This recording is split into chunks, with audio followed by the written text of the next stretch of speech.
Morning, welcome to BRK the first edition. నేను పద్మ. ఈ రోజు ఏ పేపర్లో ఎలాంటి వార్తలు వచ్చాయో చూసే ముందు మన అనలిస్ట్ కూడా పరిచయం చేద్దాం. Senior political analyst Bandaru Rammohan Rao garu కూడా జూమ్ లైవ్ లో మనతో పాటు యాడ్ అవుతున్నారు. గుడ్ మార్నింగ్ అండి రామ్మోహన్ రావు గారు. గుడ్ మార్నింగ్ పద్మ గారు. నమస్కారం. నమస్తే అండి. ఇక ఈ రోజు ఏపీ పేపర్ ఒకసారి చూద్దాం. ఆహార శుద్ధి రంగంలో 1,00,000 కోట్ల పెట్టుబడులు, రాష్ట్రంలో వచ్చే 5 ఏళ్లలో సాధించేలా ప్రణాళిక, ఇండియా ఫుడ్ మ్యానుఫ్యాక్చరింగ్ సదస్సులో సీఎం చంద్రబాబు. ఆహార శుద్ధి, మత్స్య సంపద, వ్యవసాయ ఆధారిత పరిశ్రమలకు రాష్ట్రాన్ని గ్లోబల్ హబ్గా తీర్చిదిద్దుతామని, ఈ రంగాల ద్వారా వచ్చే 5 ఏళ్లలో 1,00,000 కోట్ల పెట్టుబడులు సాధిస్తామని ముఖ్యమంత్రి చంద్రబాబు ఆశాభావం వ్యక్తం చేశారు.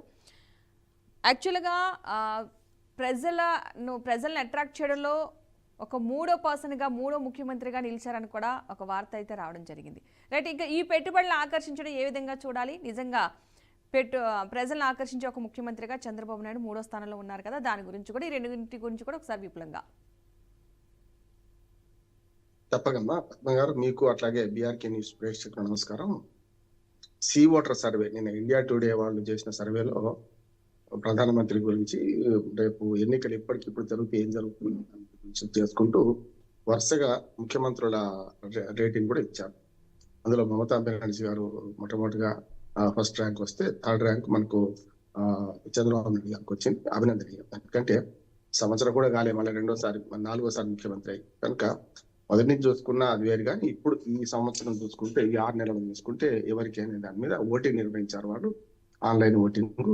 దానిలో వచ్చిన ర్యాంక్ ప్రకారం 3వ ర్యాంక్ అన్న. ఇవన్నీ ర్యాంకులు, ఇవన్నీ కూడా మన పనితీరుకు నిదర్శనాలు ఏం కాదు. ఆ దిశ ఆంధ్రప్రదేశ్ ప్రజలు నిర్ణయిస్తారు ఈ ర్యాంకింగ్.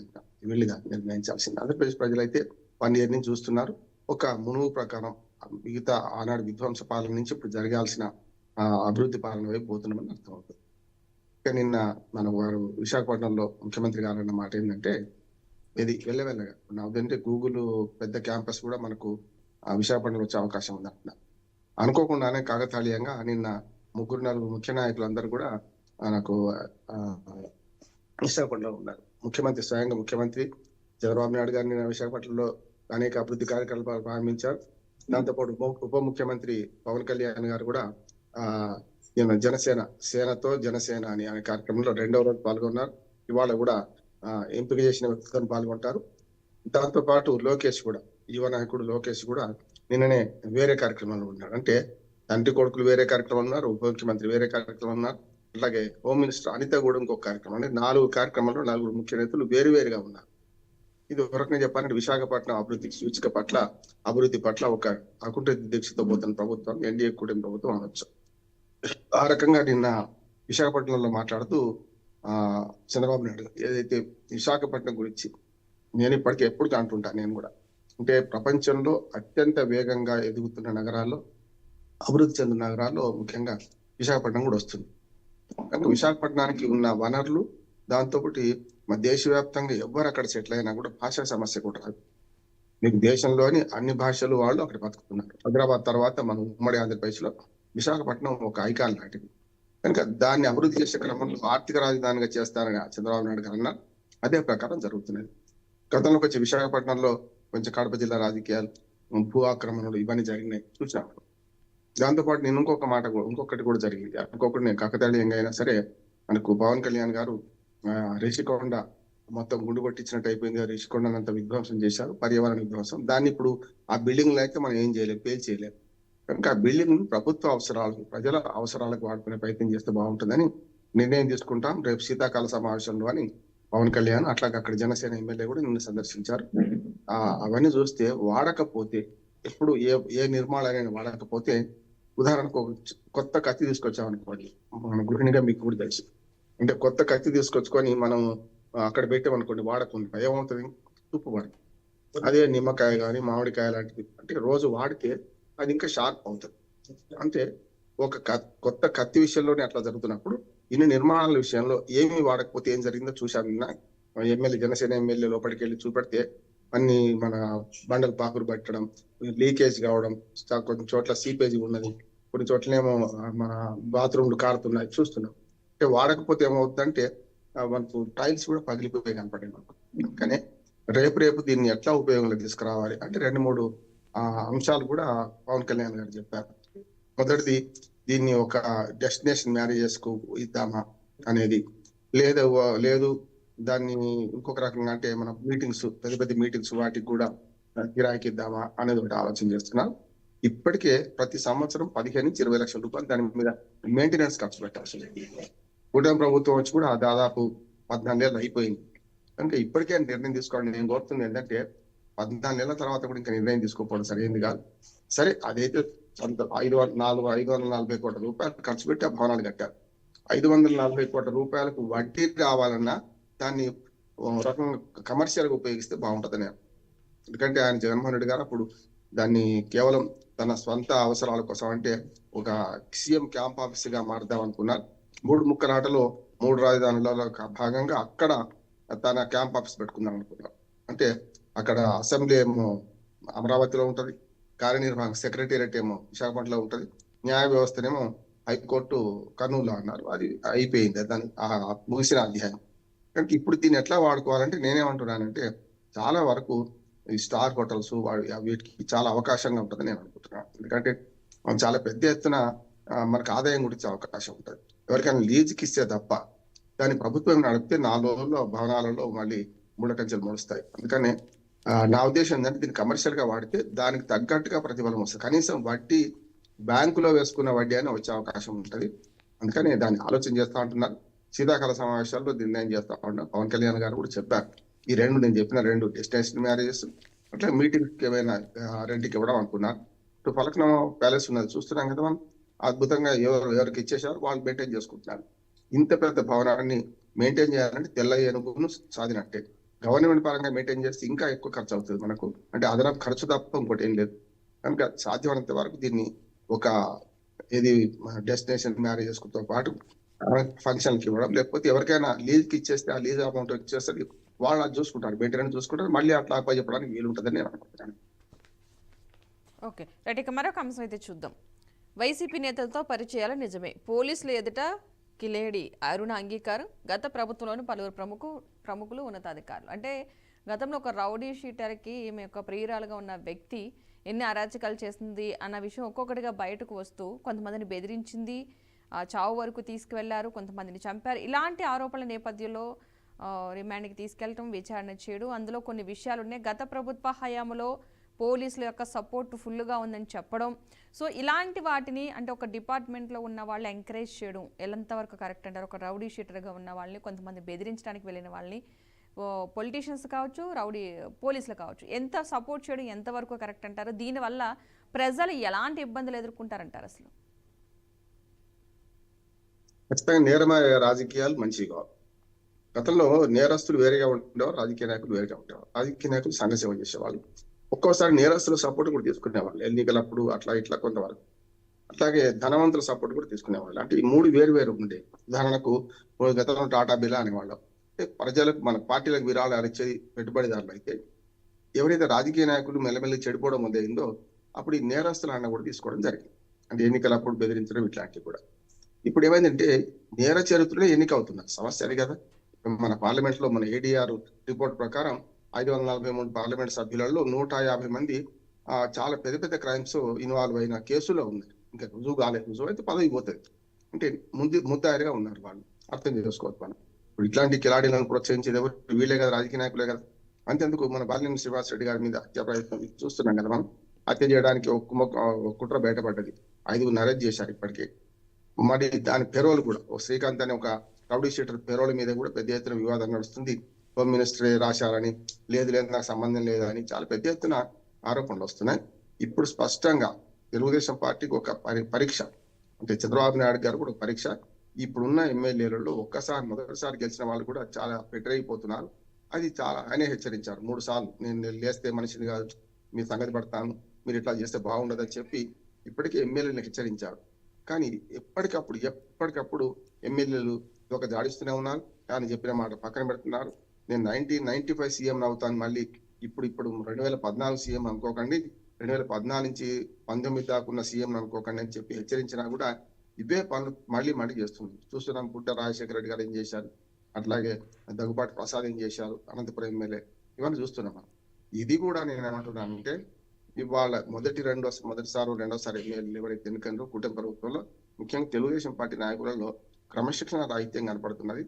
దాంతో పాటు వైసీపీ కూడా పెట్టరైపోయి ఇప్పుడు హత్యా రాజకీయాలు పాల్పడుతుందని అర్థమవుతుంది కదా.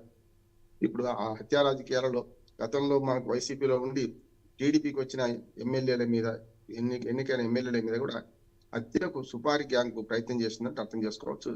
ఇది మెల్లమెల్లగా తమిళనాడు రాజకీయాల నుంచి మనం ఉమ్మడి మన రాష్ట్రం నుంచి విడిపోయినారు. తమిళ రాష్ట్రంలో కొంతవరకు ఈ కులగచ్చి లేకపోతే కొంతవరకు ఈ రాజకీయ ఆరోపణలు భావోద్రేకాలు ఉండే. అక్కడి నుంచి ఎక్కడికి పోయినా మనం అంటే ఇప్పుడు పశ్చిమ బెంగాల్ రాజకీయాలు, బీహార్ రాజకీయాలు మనం అవలంబిస్తున్నాం. హత్యా రాజకీయాలు అంటే కదా బీహార్ రాజకీయాలకు వస్తున్నాం మనం. దయచేసి జాగ్రత్తగా ఉండాలి. తమిళనాడు రాజకీయాల్లో ఒక నీతి ఉంటుంది. కనీసం అందరూ కలిసికట్టుగా కేంద్ర ప్రభుత్వం నిలదీస్తారు. ఏదైనా సమస్య వస్తే తమ తమిళనాడు ప్రజలను కాపాడుతారు. దానిలో నీతి ఉన్నది. కానీ బీహార్ రాజకీయాలు నీతి ఉండదు, అంతా అవినీతి. బీహార్ రాజకీయాలు చంపుకునుడు, ప్రైవేట్ సేవలను మెయింటైన్ చేయడం. కనుక ఆంధ్రప్రదేశ్ లో ఇప్పుడు జరుగుతున్న పరిణామాలు చాలా జాగ్రత్తగా గమనించాలి. ప్రమాద గంటికలు మోగుతున్నాయి. చంద్రబాబు నాయుడు గారు ఇప్పటికే 3 సార్లు హెచ్చరించారు. ఈ హెచ్చరికలు అంటున్నాడు, చర్యలు ముందు కావాలి. ఇట్లాంటి నేర చరిత్రలు ప్రోత్సహించే క్రమంలో ఇట్లాంటి కిలాడీలు రాజకీయాల్లో కీలక పాత్ర వహిస్తున్న వాళ్ళను మోసం చేయడం చూస్తుంటే ఇంకా కొంచెం జాగ్రత్త వహించకపోతే ఇది పెట్టరైపోతుంది. ఇంకా ఇంకో రకంగా నష్టాలను దాల్పిస్తే నేను రైట్. ఇక మరొక తెలంగాణ అంశానికి వద్దాం. నేటి నుంచి అయితే అసెంబ్లీ సమావేశాలు ప్రారంభం కానున్నాయి, వర్షాకాల సమావేశాలు. ఇక ఈ సమావేశాలకు సంబంధించి తొలి రోజు మాగంటి గోపీనాథ్కి నివాళి, అనంతరం బీఏసీ సమావేశం, తర్వాత కమిటీ హాల్లో మంత్రివర్గ భేటీ, స్థానికంలో బీసీలకు 42% రిజర్వేషన్లపై చర్చ, జీవో ఇచ్చే ముందుకు వెళ్లే అవకాశం, 40 రోజుల్లో ముగియనున్న ఎన్నికల ప్రక్రియ, కాళేశ్వర నివేదిక పైన కూడా అసెంబ్లీలో చర్చ. రైట్. ఇక ఈ రోజు అసెంబ్లీ సమావేశాల్లో కొన్ని విషయాలు చర్చిస్తామంటున్నారు. ఎస్పెషల్లీ బీసీ రిజర్వేషన్కి సంబంధించి కావచ్చు, ఈ కాళేశ్వర నివేదికపై కావచ్చు. సో ఎన్నికలకు సంబంధించి, స్థానిక సంస్థల ఎన్నికలకు సంబంధించి కూడా ఈ సమావేశాలు చర్చిస్తూ ఉంటున్నారు. నిజంగా వాళ్ళ సమావేశాల్లో ఇవన్నీ చర్చకు వచ్చే అవకాశాలు ఉంటాయంటారా? ఒక్కొక్క దాని గురించి మాట్లాడడానికి, అంటే ఈ సమావేశాలు అయ్యే లోపు ఒక క్లారిటీ వచ్చే అవకాశాలు ఉన్నాయంట అనుకోవచ్చు అంటారు వీటికి సంబంధించి? అంటే వరదలు వానలు వస్తాయని ఊహించక ఈ సమావేశాల డేట్స్ ఫిక్స్ అయింది. అది కూడా 3-4 రోజుల ముందే, చాలా దూరంగా 4-5 రోజుల ముందే ఫిక్స్ చేశారు. 30వ తేదీ నుంచి పాటించి, అంటే వాళ్ళ పెద్ద బిజినెస్ ఏం జరగదు. అసెంబ్లీ బిజినెస్ ఒకటేమో మాగంటి గోపీనాథ్ నివాళులు అర్పిస్తారు, తర్వాత బిఎస్ సమావేశం అయినా మధ్యాహ్నం సాయంత్రం దాకా అయిపోతుంది. ఎమ్మెల్యేలు ఎక్కడ ఉండాలి? వాళ్ళ ప్రజలు అలో లక్ష్మణ అని వరదల్లో పోయి చేతులు ఎత్తి ప్రార్థిస్తుంటే, హెలికాప్టర్ల కోసం వాటి కోసం చూస్తుంటే ఎమ్మెల్యేలు అందరూ హైదరాబాద్ అసెంబ్లీ సమావేశం జరగడం సరైనది కాదనుకున్నాను. కనీసం వాయిదా వేసుకోవచ్చు, సోమవారానికి మంగళవారానికి, నష్టం ఏం లేదు కదా. వర్షాకాల సమావేశాలకు టైం ఉంది కూడా. ఎప్పుడు కూడా ప్రభుత్వాలు ఏం చేస్తాయంటే ఈ కంపల్సరీ అంటే ఏదైతే సమావేశాలు 6 నెలలలోపు మళ్ళీ జరగాలి కనుక ఎప్పుడైనా 180 రోజులు దాటొద్దు. కనుక 180 రోజులు దాటే ముందు ఏదో తూతు మాత్రం 5-6 రోజులు సమావేశం పెట్టేస్తుంటారు. అందుకని ఇప్పుడు ఈ ఒత్తిడి ఉంటుంది వీటి సమావేశాలు జరగాలి. ఈ సమావేశంలో 2 అంశాలు ప్రస్తావనకు వస్తాయి అనుకుంటున్నాను. కానీ నేను ఎమ్మెల్యేలు విజ్ఞప్తి చేసేది ఏంటంటే, గౌరవ ఎమ్మెల్యేలకు, ముఖ్యమంత్రి గారు కూడా ఇవాళ మధ్యాహ్నం కాగానే వీళ్ళందరూ ఎమ్మెల్యేలు ఊళ్ళలో పొమ్మారండి. మొత్తం యూరియా కష్టాలున్నాయి, దాంతోపాటు మొత్తం మీద వర్షాలతో మొత్తం అతలాకుతలం అయింది ఉత్తర తెలంగాణ మొత్తం. ఆల్మోస్ట్ మొన్ననే రేవంత్ రెడ్డి గారు కూడా ఏరియల్ సర్వే చేసి వచ్చారు. సహాయక చర్యలో ఉండాల్సిన మొత్తం అధికారం కానీ యంత్రాంగం కానీ ఇవాళ అసెంబ్లీ ముందుకు హాజరు కావాల్సి వస్తుంది. సమస్య అది కదా. ఇప్పుడు చీఫ్ సెక్రటరీతో సహా అసెంబ్లీలో ఏ ప్రశ్న వస్తుందో, ఏం చేస్తారో అని ఎప్పటికప్పుడు అలర్ట్ కావాలి. అసెంబ్లీ సమావేశాలు మనకు ఆషామాషి తీసుకోవడానికి వీల్లేదు. చిన్న తప్పు జరిగితే చీఫ్ సెక్రటరీతో ఇంటికి పోతారు. అందుకని అధికారులందరూ ఇప్పుడు అసెంబ్లీ సమావేశాలను అడ్రస్ చేయాలన్నా, వాటికి సంబంధించిన వివరాలు తయారు చేయాలన్నా, లేకపోతే ఊళ్ళలో పోయి సహాయ చర్యలు చేయాలన్నా, ఇవాళ మానిటర్ చేయాల్సిన పోలీసులు కానీ వీళ్ళందరూ కూడా రేపు అసెంబ్లీ సమావేశాలు కాగానే రేపు నుంచి మన ధర్నా చౌక్ దాకా మొదలుపోయి మన నిరసనలు మొదలవుతాయి. అక్కడి నుంచి వచ్చేవాడు ఉంటాడు, అసెంబ్లీకి భద్రత ఏర్పాటు చేయాల్సి వస్తుంది. ఇవన్నీ చాలా కీలకమైన. ఎందుకో మరి కొంచెం వీలైతే వాయిదా వేసుకునే అవసరం ఉండే, కానీ ఏదైతే కాళేశ్వరం నివేదిక బయట పెడతామంటారు. అందుకని నేను ఇవాళ రేపు ఈ సమావేశాలు జస్ట్ బీజేసీ మీటింగ్ అందరూ ఉండాల్సిన అవసరం లేదు.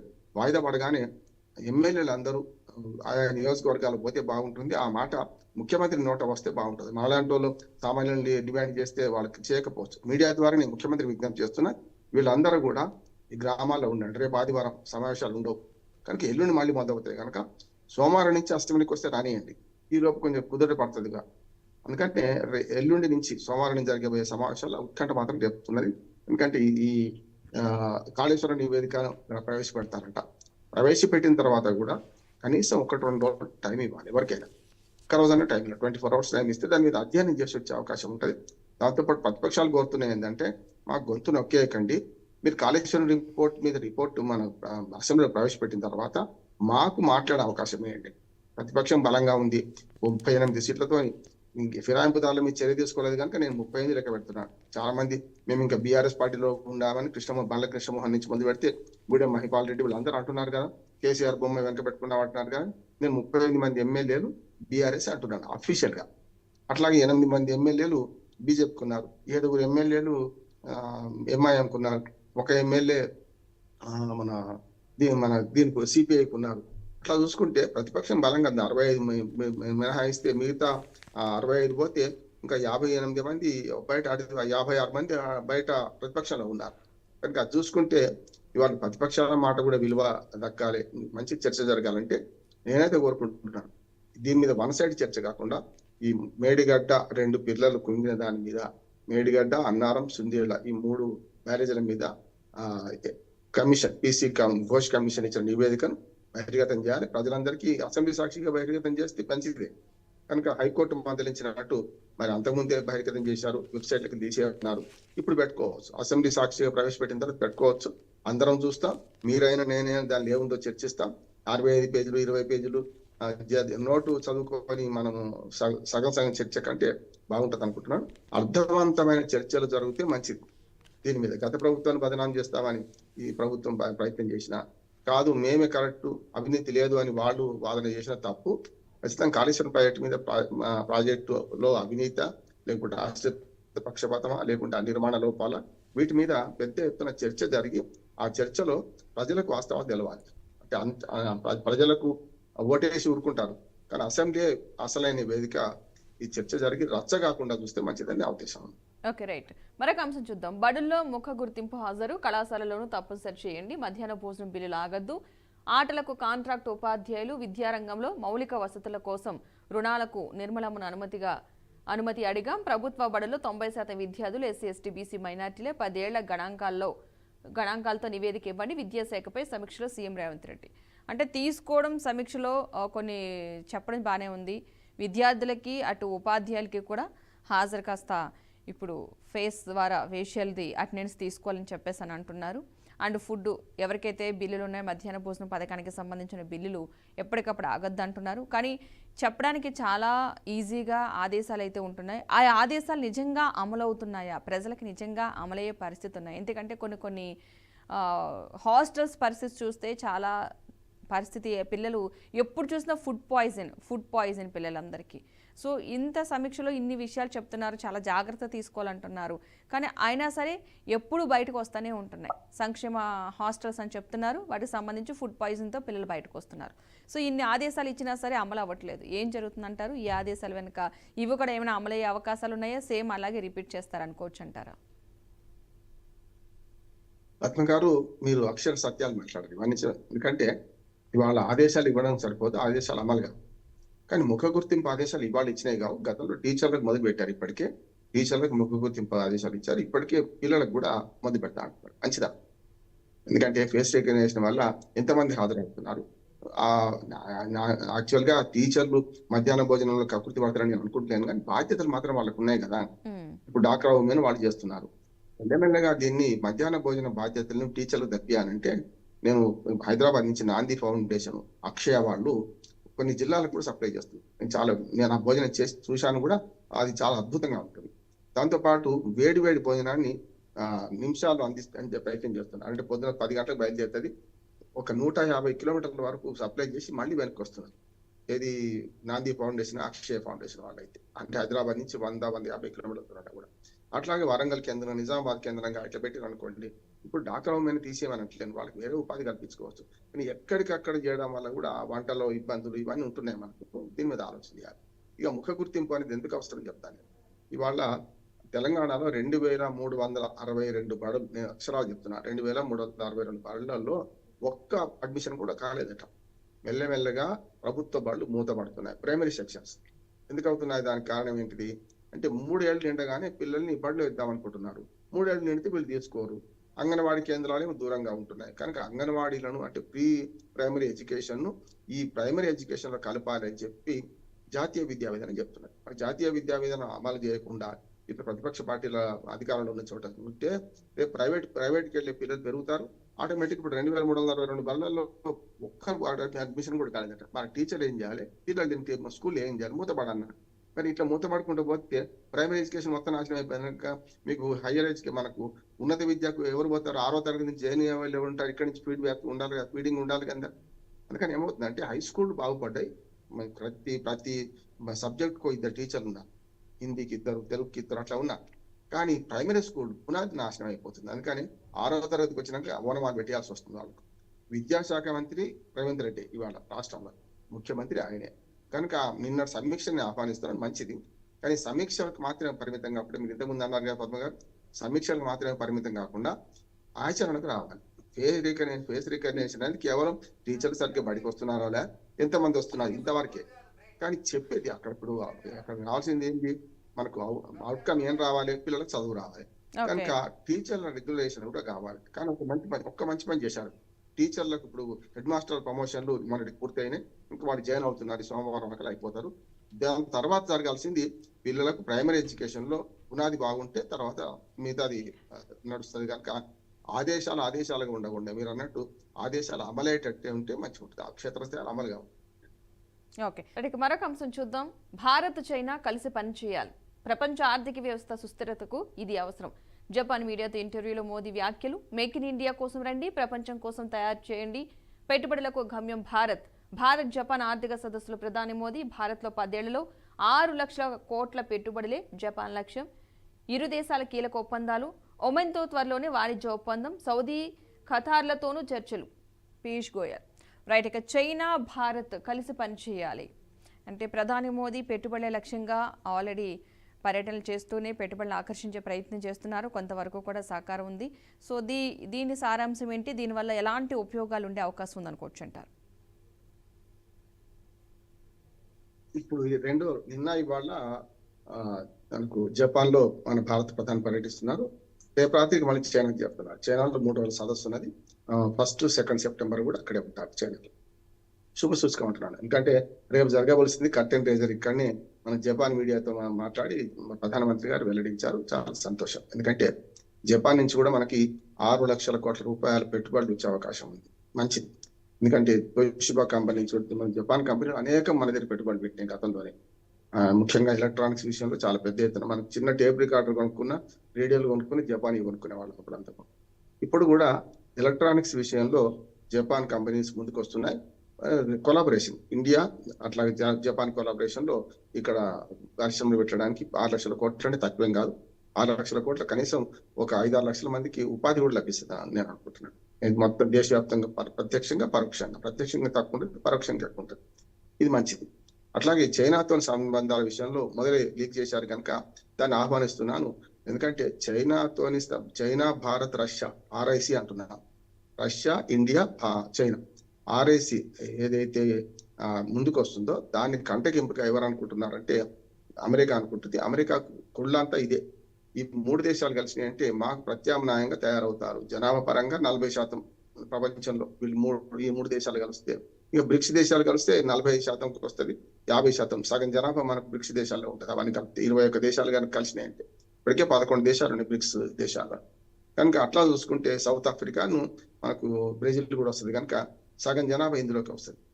కనుక ఇవన్నీ కటకముగా మోడీ మన ట్రంప్కు మారినాయి. కనుక ట్రంప్ మరిన్ని ఆంక్షలు పెడతా అని హెచ్చరిస్తున్నారు. నిన్ననే ఆర్థిక శాఖ మంత్రి అట్లాగే విదేశాంగ శాఖ మంత్రి మనకు అమెరికా సలహాదారు కూడా ట్రంప్కు సలహాదారు కూడా హెచ్చరించాడు.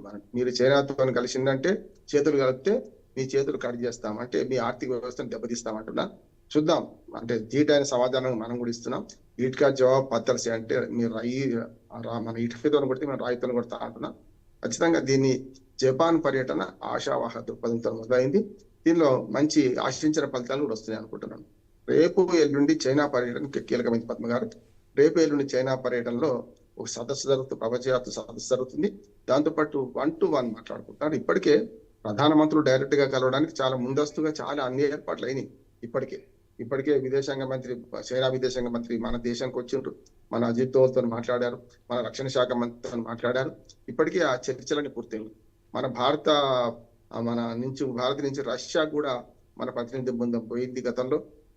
మొన్న అజిత్ దోవాల్ కూడా పోయి రష్యా ప్రెసిడెంట్ తో మాట్లాడారు. రష్యా ప్రెసిడెంట్ పుతిన్ కూడా రష్యా అమెరికా చర్చల్లో పుతిన్ ట్రంప్ చర్చలు జరిగిన కొద్ది గంటల్లోగా మన ప్రధానమంత్రి మోడీతో మాట్లాడారు. రేపు ఇవాళ ఎంత కీలకమైందో, ఇవాళ జపాన్ పర్యటన, రేపు ఎల్లుండి చైనా పర్యటన కూడా అంత కీలకమైంది. తప్పక ఉభయ దేశాలు హిందీ చీనీ బాయ్ బాయ్ అనే మాట అప్పుడెప్పుడు 60లో వినా మళ్ళీ మొదటికి వస్తుంది. ఇది మంచిది అంటున్నాను. అంటే ఎప్పుడూ శత్రు దేశాలుగా ఉండకుండా కొంచెం సరిహద్దు సమస్యలు పరిష్కరించుకొని చేసే క్రమంలో ఇప్పటికే కొన్ని పరిణామాలు పొందాయని వాణిజ్య పరంగా 3 గేట్లు కూడా తెరుచుకున్నాం. ఒకటేమో ఉత్తరాఖండ్, అంతకుముందు హిమాచల్ ప్రదేశ్ నుంచి ఒకటి, ఉత్తరాఖండ్ నుంచి ఒకటి, సిక్కిం నుంచి ఒకటి. ఈ వాణిజ్యంలో కరోనా తర్వాత ఆగిపోయింది. కరోనా అప్పుడు చైనా నుంచి పాకుతుందని దాంట్లో ఆ 3 వాణిజ్య రహదారులను మూసేశాం. కానీ ఇప్పుడు తెలుసుకుంటున్నాయి. టిబెట్ లోకి డైరెక్ట్కి వెళ్ళిపోవచ్చు. సిక్కిం నుంచి అయితే సిక్కిం నుంచి టిబెట్ లోకి వెళ్ళి ప్రధానమైన వాణిజ్య మార్గం ఎదుగుతుందో అది చాలా కీలకమైంది. మన ఆర్థిక వ్యవస్థ కూడా ఊతం ఇచ్చేది. అట్లాగే మన ఉత్తరాఖండ్ హిమాచల్ ప్రదేశ్ నుంచి కూడా కొంచెం తక్కువైన డైరెక్ట్ గా చైనాకి వెళ్ళే అవకాశం ఉంటుంది. కనుక ఇవన్నీ చూసుకుంటే మంచి శకునంలా అనిపిస్తుంది. చైనా, ఇండియా, భారత్ కలిస్తే, చైనా, ఇండియా, రష్యా 3 దేశాలు కలిస్తే తప్పనిసరి అద్భుతాలు సృష్టించే అవకాశం ఉంది. అమెరికాకు ధీట్ అనే జాబ్ ఇచ్చే అవకాశం కూడా మనకు ఉంటుందని నేను అంటున్నాను. Okay, right. థ్యాంక్ యూ అండి రామ్మోహన్ రావు గారు, మంచి వివరణ విశ్లేషణ అందించినందుకు థ్యాంక్ యూ సో మచ్ అండి. రైట్, ఇక చూసాం కదండి. ఇక ఇది నాటి బీఆర్కే ద ఫస్ట్ ఎడిషన్. రేపటి ఫస్ట్ ఎడిషన్లో మళ్ళీ కలుద్దాం. Keep watching BRK news, Telugu సత్తా.